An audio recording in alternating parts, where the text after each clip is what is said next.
Hello, my name is Ray Hughes, and I'm an interviewer for the Veterans History Project. We're at the main library in Cincinnati, Ohio, and the date today is May the 20th, 2014. Today we're speaking with Francis Eugene Espelage. It's pretty close. Called Frank. Frank.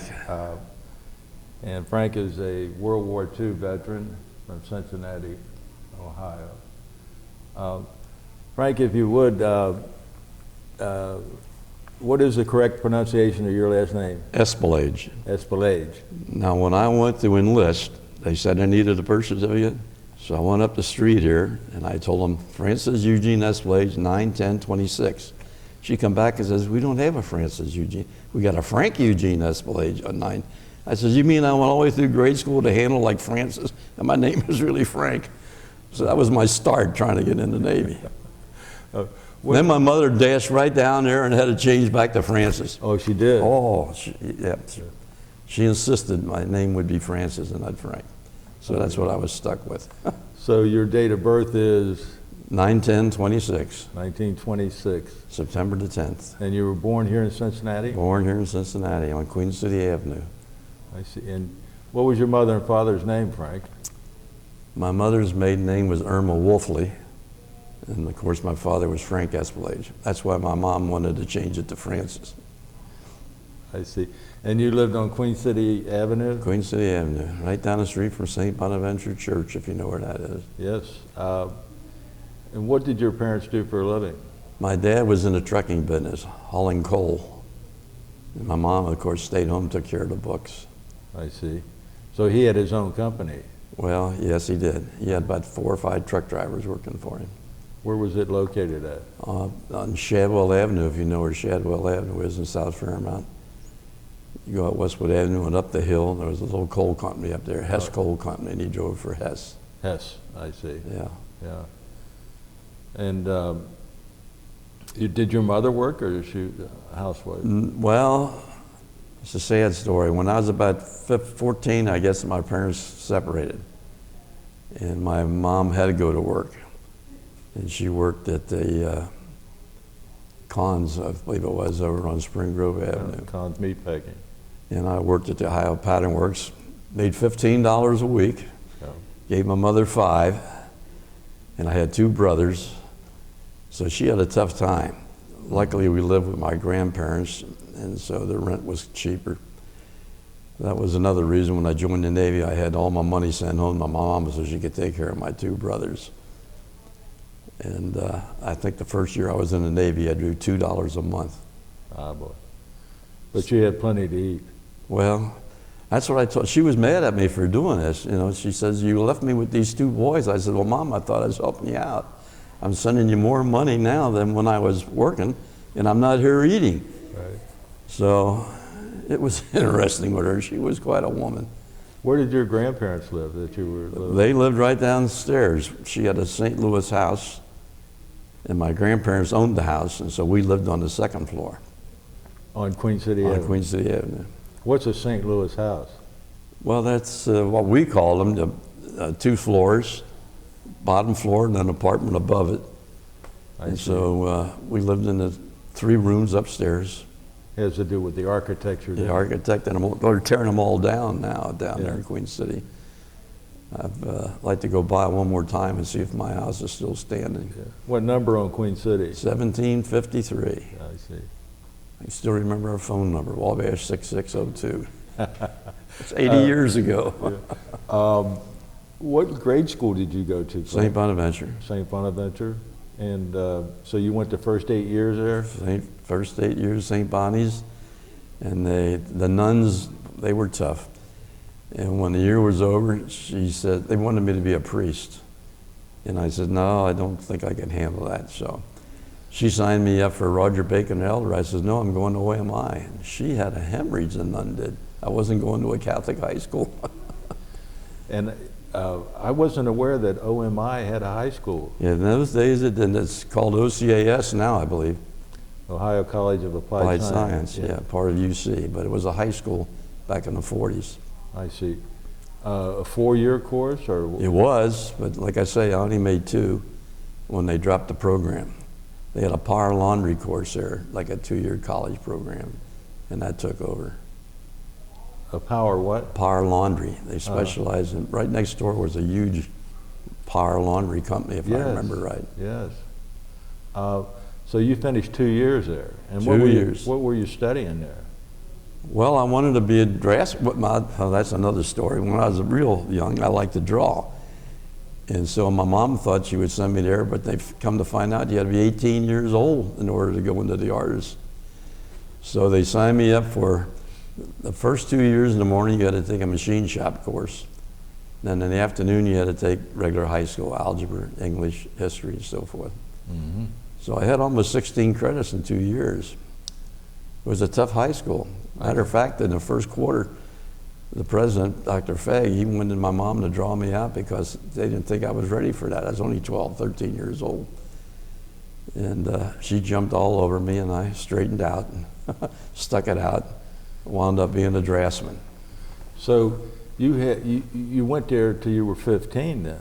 Right. Then what happened after you? I got this job that summer, and I wound up at Ohio Pattern Works as a junior draftsman. Ohio Pattern Works, where are they located? Down on Spring Grove Avenue, right down the street from Powell Valve, I believe, was over there. There was all kind of Powell Valves. On Spring Grove Avenue. On Spring Grove Avenue. So you're working as a draftsman at 15 years old. 15 and 16 years old. For OPW. OPW, making $15 a week for 48 hours. Yeah, and this is 42. 42. 1942 was at Ohio Pattern Works.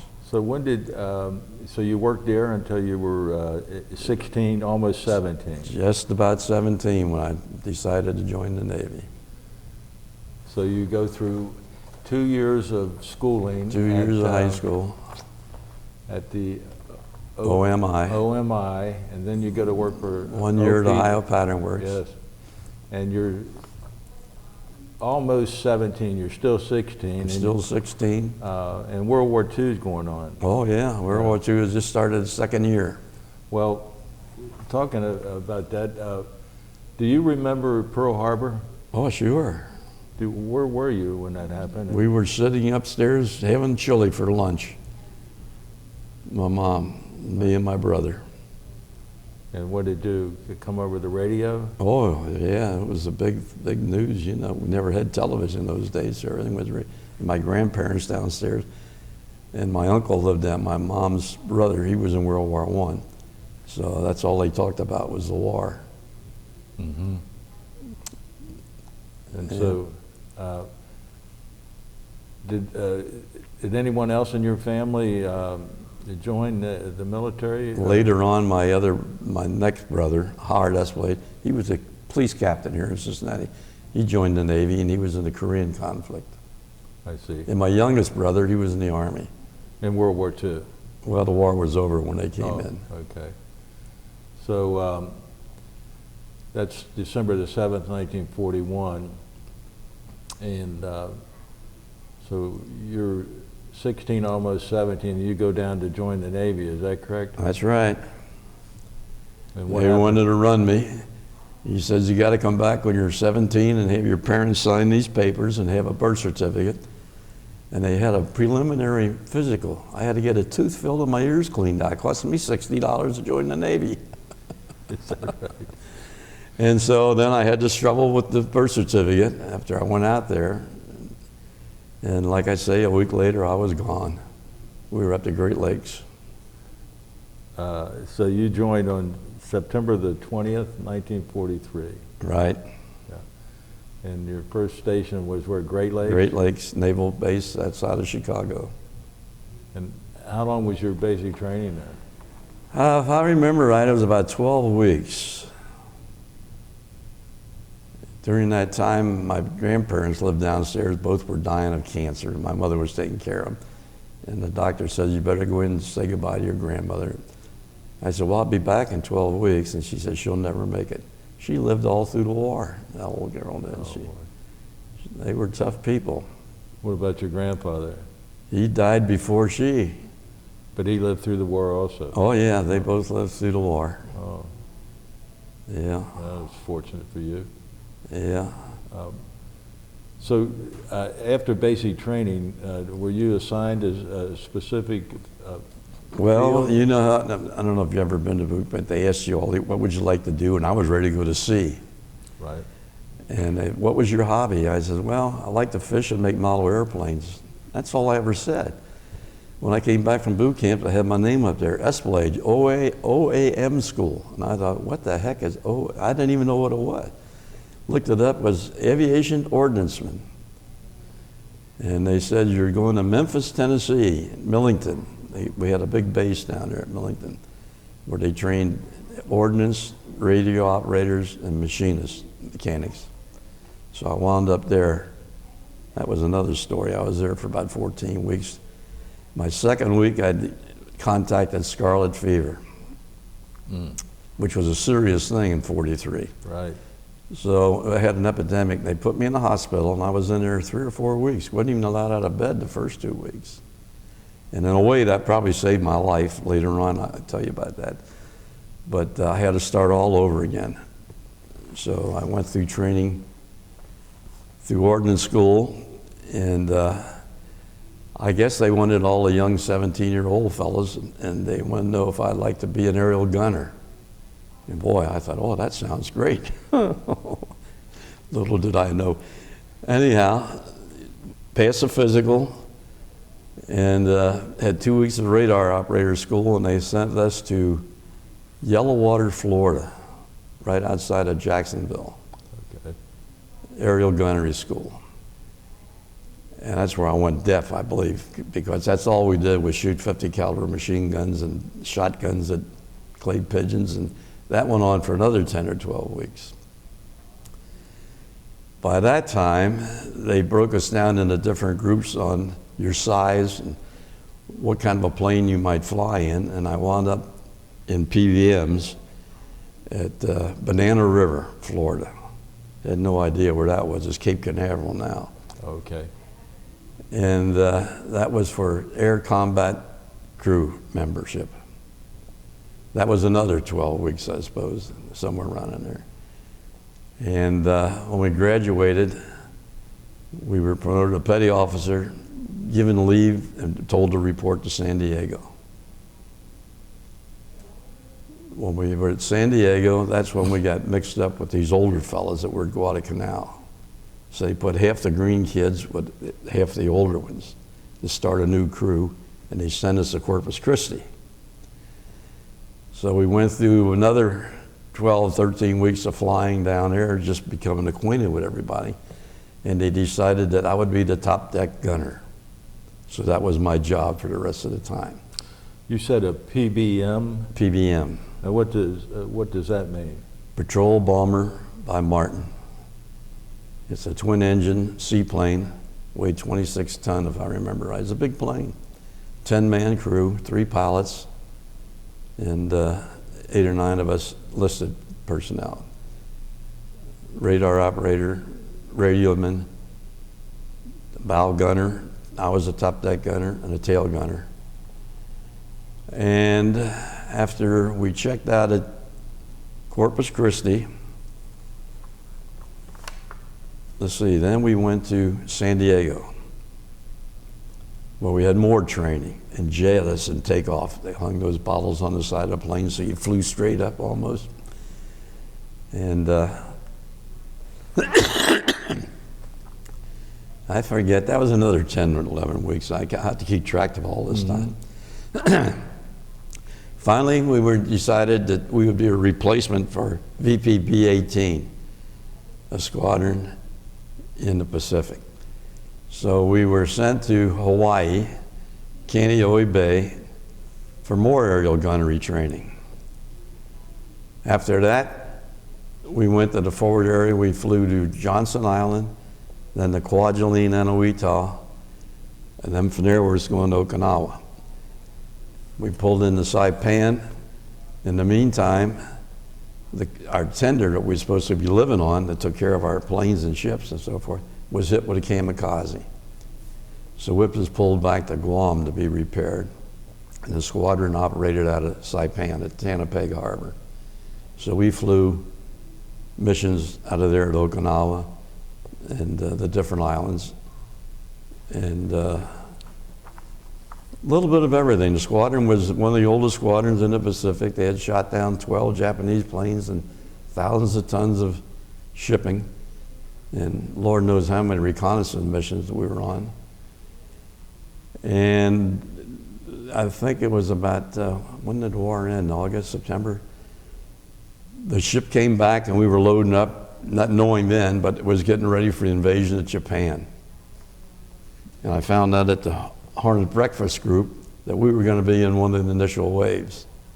And I thought, Lord, we lost 50% at Okinawa. I don't think we have a chance going to Japan. You say you were in the PBM 18. The squadron number was VPB 18, Patrol Bomber Squadron. Yes, that's the squadron you were assigned to. Yeah, there was, out of the 12 planes, they had lost 6. So we were one of the replacements. Okay. And lo and behold, when I told you I got sick at Memphis, right, those were the fellows that went on. Half of them were lost.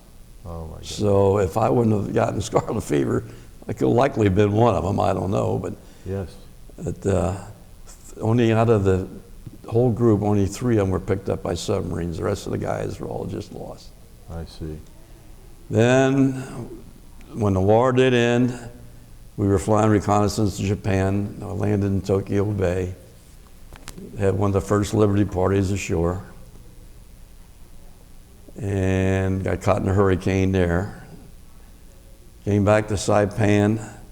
They decided that aerial gunners weren't needed any longer, that they would do something else with the squadron, transport planes.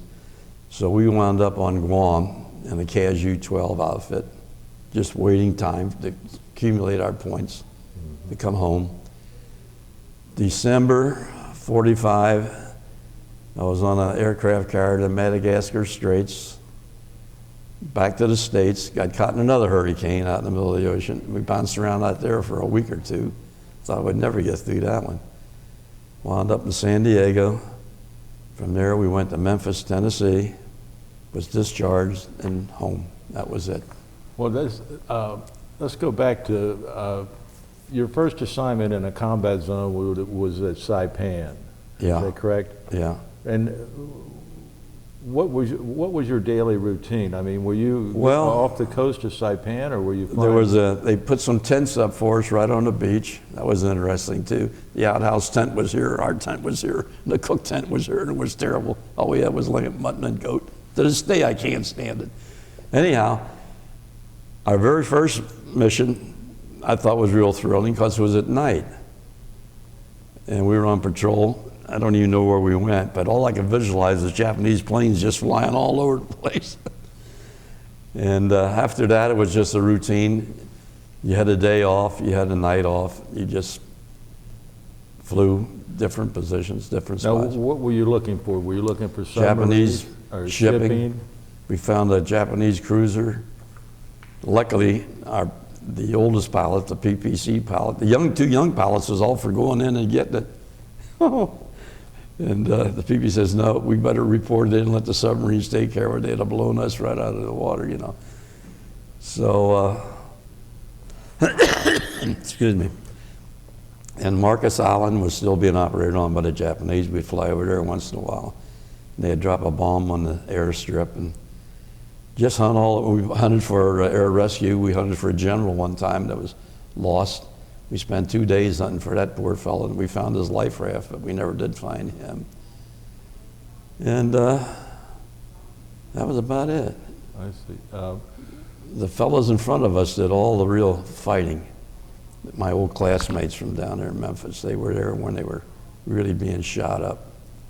Well, you say you went from Saipan, you went over to Okinawa for Well, we'd fly to Okinawa and back. Never actually landed on Okinawa. Okay. We'd just do patrol missions. Iwo, Okinawa, Marcus Island, any place they wanted us to. Mm-hmm. And all the while you're looking for enemy shipping or submarines or to drop a bomb on it. Or something of that nature. we had not invaded Okinawa as of this date that you're talking about, or had we already? Oh yeah, yeah. The All right, so battle. this is after April the 1st. of Oh 40. yeah, yeah. The battle was going on yet. Okay, it was going on while you were there? Well, yeah, sure. So that's April the 1st, 1945. 45, yeah. Uh-huh. We already had occupied Guam and Tinian. Oh yeah, Guam, Tinian, Saipan. Right, That was in the Marianas. right. Yeah. So that's quite a long mission there to fly all the way to Oh Okinawa. yeah, 12, 14 hours we'd be up sometimes. I think when we went from San Diego to Hawaii, it took us like 15 hours to fly. Yeah. Nowadays, they do it in 6 hours. Yeah, it's okay. You know, we would really zoom around at 150 knots. And when you would take off for a mission and come back from a mission, you would land in the water and In take the off ocean. from the water. Yeah. I see. That's what happened in Japan. We were up there, and the hurricane came through there. Well, there were typhoons in the Pacific. And the admiral wanted us to take off and evacuate because the planes were starting to sink. And the waves are breaking 20, 30 feet high, so we were stuck there. We had to finally convince the admiral there's no way in the world we can take off in that kind of water. Now, where were you when plans were being made for the invasion of Japan? On Saipan, the ship, the St. George, our tender, had come back all welded up and being ready, prepared. And the planes were being changed. So we were going to invade November the 1st, if I remember right. Right. Was going to be an invasion of Japan. And according to the Hornet Breakfast Group, I've got those literatures they pass out. Right. The seaplanes were going to be in the first wave because they wanted our radar there. And I thought, wonderful. I'm glad I didn't know that then. Yes. Yeah. Yeah. So, as a person who was there would have been exposed to all of the danger that an invasion of Japan meant. Oh boy. What was your feeling then, and what is your feeling today Well, about the atomic bomb? Today I keep thinking of Harry Truman, bless his soul, and the atomic bomb, because we didn't know about it. I don't remember when we even heard about the atomic bomb. That's right. Yeah. You know, so we had no idea what was going on. We knew something big was getting ready to start, and that's all we knew. Yeah. So I guess I don't want to put words in your mouth, but you felt then and you feel now that the atomic bomb was necessary and saved Oh countless boy, it lives. saved a lot of us. Bless Harry Truman. We always said that. He was the best president we ever had. Yeah. Because I don't think we'd have had much. You know, they expected 1 million casualties on the invasion of Something like Japan. that, yeah. And to be sitting there in a big old seaplane going 150 knots, you didn't have much of a chance. No. So, especially at Okinawa, like I say, you lost 6 of them. So, Yeah. no, we were glad. And I was glad when it was over, I can imagine. even though we were a bunch of dumb kids yet. So So you, I was still only 19. yeah. You joined September of '43 when you were 17. Yeah. Yeah. We're now in 1945, 45. so you're 19 years old when the war ended. Yeah. 17, yeah. Yeah. Well, you earned your high school diploma, didn't you? They finally gave me one. When I came back, a buddy of mine, I dated his sister all through the war. Correspondence, Kenny Clore, I don't know if you heard that name. He got hit at Okinawa. He was in the Army. And when I came back, she wanted to get married. And I'm only 19, going on to be 20. And I said, no, I'm going back to school. I need an education. So we broke up. And you remember Roger Habather from the Breakfast Group? Yes. He ate with us there. He just Yeah. died about a year ago. Right. He met her a year later, and I knew him for years. He married her. And I always kidded him. I said, you know, I came this close to having your wife's name tattooed on my arm. And we wound up being the best of friends, you know. Yes. So that was kind of What a interesting, small too. world. Yeah, it was a small world. So, so you broke up with her to continue your education. I went up to UC, and there was about 300 GIs. They didn't know what to do with us. You know, in Right. '46, we all came back, and the poor school had no idea. And there was about 300 of us that needed advanced math trigonometry and solid geometry and a couple of courses in order to get in engineering school. So we finished that. And I'm waiting for the report to come in, and I got a letter from the dean that says, you were accepted in the College of Business Administration. I said, well, I don't want that. I want engineering. So I says, well, the only way I can do it now, I guess, is I'll go back, I'll fool them. I'll go to evening college. Worst mistake I ever made in my life. It took me 14 years to finish up my degree. I'd have been better off going to biz ed. Yeah. So in your degree in what? I had a degree in general studies with a major in engineering. And like I say, when I graduated, they had no record of my high school diploma. And they wouldn't give you? No, we were all upset. I says, well, what's the difference? I've got all the credits here. And I knew the dean because in daytime I was working at the university in the mechanical engineering laboratory. Oh, you were? I was going to evening college, and one of the fellows that taught me at OMI was going to leave, and he said, I think we can get you a job here. Would you be interested? I says, well, I don't know. And they said, you'd be an instructor in mechanical engineering. I said, well, I'm not qualified to be an instructor in mechanical engineering. He said, well, don't worry about that. We'll take care of that. It was to rebuild the lab. They were still using World War I equipment, and he thought my experience at OMI would help me. So part of my job was to be in charge of the machine shop and rebuilding the lab while I was the understudy to a dear friend of mine, Bruce Baldwin, and going to evening college at the same time. Okay. So it was... So what did you have to do about your diploma? I mean... Well, I went, they told me, I said, well, I'll have to check. And I went down to OMI, and I told them my situation, and they gave me a diploma. I got it at home yet. I don't know if it's in here yet. So I went back, and I was able to graduate. So while you're going to night school, yeah, you're working at UC. At daytime. In the daytime. So you get your diploma, and then you go to work full-time somewhere, or what? They promoted me to be an instructor.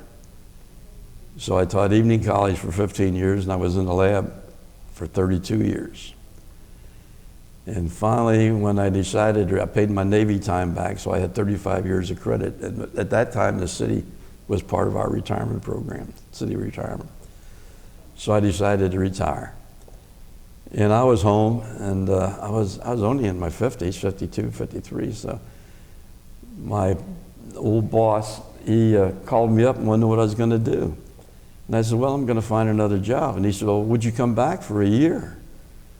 We can't find anybody willing to run the laboratories. And I said, well, if you can figure out some way of paying me, I'll be glad to come back, because I don't think it's legal. And he says, well, we'll bring you back as a consultant for a year. I said, fine. So I ran the lab for another year. At the end of the time, they said, would you come back for another year? I wound up doing that for 10 more years. So I didn't get out of UC till '89. So I had 42 years in altogether. You didn't, I forgot to ask you about your wife. When did you meet your wife, and what's her name? I met her at Old Park. You remember Old Park? Sure. My buddy and I went to a dance up there, and Pat Yakabuchi, the boxer, was trying to meet her too, and so him and I crossed, and I wound up taking her home that night. Pat and Carmen. Yeah. So that's how we met. And we were married almost 32 years when I was on a fishing trip with my boss. I came back and the house was empty. And she decided she was going to leave and get a divorce. To this day, I don't know what happened. And that was it. We got divorced, and I had 2 sons, and luckily they were raised and gone, so it wasn't that. What are their names? Ronald and Richard. Mm-hmm. One lives in Mount Washington, the other one lives in Patriot, Indiana. And they're both married. So I sat around the house for a year waiting for her to make up her mind. And finally my neighbor says, Frank, you better get out of there. You're going to go nuts. You better get out. So I said, where am I going to go? All my friends are married.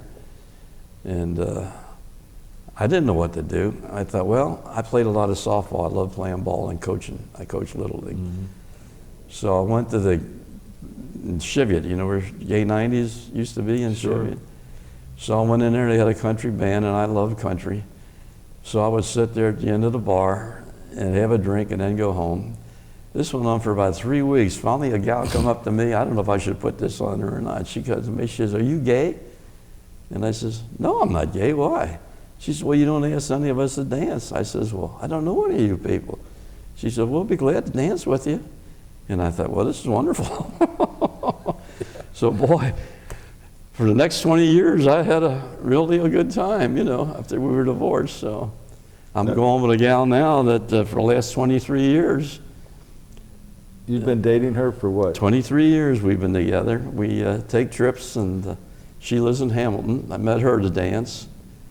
So it's been good. Matter of fact, we're going out Saturday night to Germantown. We go to a country dance up there. Germantown. It's up near Dayton. Yes. It's a place where older people can go, and they play the music from the 50s, 60s, and 70s. Live band, no smoking or drinking. So we enjoy that. The only thing is, from my house up there and back is 92 miles. Yeah. Well, that's nothing on the expressways today. Well, there's no expressways. Well, I got to drive to Hamilton, pick her up, and then we go up Route 4. That's not too bad. Now, you met her at the Gay 90s? No, I met her at the Marriott. You remember the Marriott? Certainly. Yeah. I went to a dance there one Saturday night, and I said, "Oh, that one looks a little older. Maybe I'll ask her if she'll dance." And we've been together ever since. I'll be darned. Isn't that something? Yeah. So you've been retired since '79. Officially. And then you worked to '89, another 10 years. Another 10 years, yeah. And you didn't say when you got married, though, and your wife's name. Well, we got married in '49. Oh, okay. Yeah. It would be, so you got divorced in '81. Yep. 32 years. Somewhere around 81, Yeah. 82, yeah. And what was her name? Pauline. Pauline? Yeah. Pauline, yeah. I see. Yeah, I meet them all at these dances. I think that's my downfall, Ray. I don't know. Well, it's keeping you young looking. Yeah. You're one of the youngest. You're what, 80? I'll be 88. You're one of the youngest looking 88-year-olds I've seen. Is that right? This is a picture of you when you were 17 years old. Yeah. And you joined World War II. Joined the United States Navy in World War II. Yeah. On a PBM. PBM, and that's it there. I don't know if there's a bigger picture here or not. This was the history of the squadron. That's why I picked it off the computer, but no, there's no picture other than that one. And this is a copy of your separation discharge, as we call it. This was... Like I say, after hearing Tom Griffin and Grant and all the guys, mine's kind of slow and boring, but this fella's... No, you had just as an exciting career. Ken Glass, you know Ken Glass, of course. Certainly. He was a TBF pilot. That was the last plane I flew in, trying to get my flight time in on Guam. We had to fly 4 hours a month officially to get our 50% pay. An Avenger. And when I got out of that plane, I was wringing wet, and I thought, flight pay isn't worth this. He was a pilot from one of the carriers. The Hornet. And, well, Ken Glass was, but this pilot that flew us around went to Tinian, and we were going up and down the cliffs. And I was down underneath the turret. I wish I'd have been on the top. And I thought, well, when we flew around for a while, it wasn't too bad. And all at once, before we went into a dive, it slowed down and the siren went off. I didn't know what the siren was for because I was in PBMs all the while. That was reminding me to put the wheels down. You're going to land. You're going slow enough. With that, down he went. And he did that for an hour. When I got out of that plane and the other fellow was in there with me, he was ringing what he says, he had it. But anyhow, I kid Ken Glass. I says, you know, I know he went off the carrier and went in to drink. Yeah. And I says, the president, when he did that, he was in a TBF and was shot down. They found him in a submarine, but they never did find his 2 gunners. That's right. And I said, well, how about your 2 gunners? He says, yeah, we found ours. I said, well, that was good to know. Yeah, Chichijima was the island that George Bush was shot down on. Yeah. Yeah. But they never did find his. As a matter of fact, in our squadron, one of the planes that went down, 3 of the fellows made it to their river rafts. Submarines picked them up, but 2 of them, there's a story about it in that article there. Last time they seen them, they went under a wave. They never did find them again. They were just lost. So those fellows were lucky they had picked up in the submarines. Yeah. Well, you were quite fortunate to get out of the war without any permanent damage. Your hearing, I guess. My hearing, yeah, I lost my hearing, but and I got all kind of skin cancer and jungle rot. You remember? I don't know if you knew what that was. When I first came home, my hands used to just peel, 2-3 layers and bleed. Is that from your time on Saipan? Yeah. And one day I was at school grading reports, and the blood was running down the pencil onto the paper when my boss came in, and he says, Lord, Frank, get over to Veterans Hospital and see if they found a cure. So I did. And I went over there, and the guy looked at it. As soon as I laid my hands on it, he says, well, you're in the Marianas. I said, that's where I got this. I want a cure. He says, well, what do you want? I want to see a doctor. He says, well, you've got to fill out all these papers. Filled them all out, and he says, you'll hear from us. I said, what do you mean I'll hear from you? I'd like to right now, because in another month this will be gone. It comes and goes. I got a letter from Cleveland, says I was never hospitalized for this, therefore I'm not entitled to a pension. I couldn't even get a tube of say about it at a Veterans Hospital. My goodness. And my boss was all upset about it. So I had nothing to do with it from there on out. Till I met Roger, the fellow that married my old girlfriend. Right. And he was going up one day and he says, come with me, you might learn something. So I did. I went up there and he's interviewing this fella and they were talking about his problems, and finally he looked at me and he says, well, were you in service? I says, oh yeah. We got talking. Next thing you know, he has me filling out all these papers, and they're testing my ears, got hearing aids, and a disability for 30%. Uh-huh. So it was really worthwhile going back, because it's changed. The Veterans Hospital is really, really changed. Yes. Yeah. They signed me to a doctor. I see her now, and she checks my hands. And Any more reoccurrent to the? oh yeah, I just finished up here. My hands are nice and smooth right now. Mm-hmm. But 3 weeks ago they were terrible. It's not as bad as they used to be, but it's some sort of fungus, they told me. I don't know. Yeah. Any other ailments from the war? Your hearing and My hearing, jungle my rot? hands. Well, I get skin cancer all the time on my nose and my face. Mm-hmm. We always ran around half naked in the islands, never knowing that the sun was bad. Yeah. Know now, but it's too late now. But no, other than that, I was pretty lucky. Yeah. So do you ever think about re-enlisting or anything of that nature? When we came back, got off the ship, San Diego, we all met. This poor little ensign come in there, and he says, now, I know you don't want to hear this, but it's my duty. Would any of you fellows reconsider and would like to re-enlist? I thought they'd kill that poor little ensign. So no, we had enough. Yeah. And that was the end of my career in the Navy. When I got off when I was discharged in Memphis, I had an old girlfriend in Memphis when I was going to school there. So we looked her up and we went out partying. First Liberty. I wound up the next day on a train going to Cincinnati. Had no idea how I got on that train. And when I got off the train, 2 shore patrolmen wanted to arrest me, because I guess I was pretty messed up yet. And all I had was my flight bag and my leather jacket on. And I said, oh, you're too late, fellas. I'm on my way home. And he says, well, you're still in uniform. I said, well, I'll be out in about a half hour. And that was the extent of getting off. You know, there was no parades. We got off the train in Cincinnati and went home, and that was it. Yeah. So they wanted to arrest you, but I don't know what I look like. I know I remember walking in the house and my mother started crying. She says, what did they do to you? I weighed 126 pounds. I went in at 147, come out at 126. I says, well, the food wasn't too good. It was really bad where we were. yeah. coming home on a ship, it was great, but it seemed like all we ever had on Saipan was lamb, mutton, and goat. I guess we got it all from Australia. I don't know, but I'd smell that frying, and that was enough. Oh, boy. So you left from Saipan on board ship and came back to the United States? Madagascar Straits. They were going to scrap it when it came back because it was so shot up. That was the name of the ship you were on? Madagascar Straits, yeah. We had a bunch of black Marines with us from Okinawa. And when we hit that typhoon, you talk about sick and throwing up all over that ship. Were you ever on a troop ship? No. Well, when there's so many on a ship, there's not enough heads, Johns.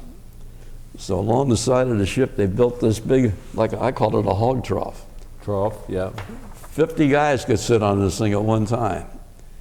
And when the bow of the ship went up, all the remains went down the bottom. And this poor guy's down there with a hose squirting it all overboard.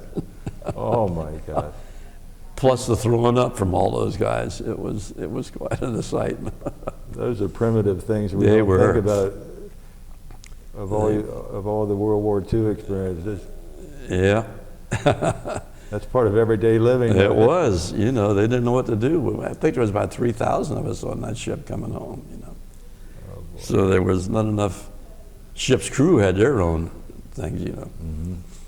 But all the poor passengers, we were out of luck. Where did you land at when you came back? San Diego. San Diego. Christmas and New Year's, we had a Coke and a cookie for celebrating. 1945. 45 came in. And So, where were you on when they signed the peace treaty or ending the war? The surrender, not the peace treaty. We were in- surrender on September the 2nd. we were there the next week at Tokyo Bay. You did go into Tokyo Bay. Yeah, had the first Liberty Party ashore at Yokohama. Did you fly there or go on board? Yeah, we ship? flew there, of course. You flew there yeah. and you landed in Tokyo Bay. Got caught in a storm, couldn't leave till the storm ended, and then we went back to Saipan. What did you do while you were in Tokyo? I never got to Tokyo, I went to Yokohama. Oh, Yokohama, okay. Well, I told the fellas, I said, well, now if this were Cincinnati, all the fellas are going to be downtown. We should go to the outskirts. So we did, two of us. I wondered we didn't get our throats slit because we're hunting for souvenirs. You know, I had cigarettes taped under my uniform and candy bars. And we were walking through this little village there on the outskirts of Yokohama, and I heard this voice. He wanted to know if I had a cigarette. And here's a Japanese fella coming out of a cave in the ground. He had been living in a hole in the ground. Had beautiful English. He had been going to the university in California, went to Japan when he got caught when the war started and couldn't get back. Right. So the poor guy spent the whole war there in Japan, and we gave him a cigarette and picking up souvenirs, and that was it. It was send a couple home to mother, you know, and that was it. And my girlfriend Elaine, Roger's wife. I'd like to got it back. He never did give it to me. So What was it you sent her? Well, I went in this house, and this woman was petrified of us. I guess. And you didn't know, I didn't know you had to take your shoes off, so we just barged right on in. And I seen this little, it was like a little glass box with little statuettes in it, samurai warriors. And I pointed to it. And she quick handed it to me, and I wanted to trade. And she says, no, no, no. So I took that, and I went to another house. I got 2 or 3 of them. Sent one to Elaine and one to my mom. And that was about all we could get, I guess. So Boy, that was it. I can imagine her being intimidated. Oh, yeah, she was And petrified. Just dropped the atomic bomb. Yeah. You know, I think I'd be a little frightened myself. But I told my buddy, I said, it didn't dawn on me later on. I said, it was really stupid of us doing this. We're the only 2 Americans I can see walking around out here. Downtown, they were all over the place, you know. Yeah. So then you went back to your plane and you took off and flew back to Saipan, is that right? Saipan, yeah. And then they decided that there was much need for aerial gunneries anymore, so we were shipped back to Guam. So you became obsolete Obsolete. and they discharged you. Yep, that's about it. We had to wait on Guam. We had enough points. Yeah. You accumulated points for every Right. month and year and so forth. And what rank were you when you were discharged? Petty officer, ordnance. I see. Top turret gunner. Top turret gunner, yeah, top deck turret gunner. This has been a wonderful interview, Frank Espelage. You kidding me? I hope, if there's anything else you would like to add, Frank? Well, no, I can't think of anything else I could add to it. It pretty much covered my experience. Okay. Well, it's been a pleasure talking with you. Okay, Ray, I'll see you at the next breakfast. Yes, thank you again.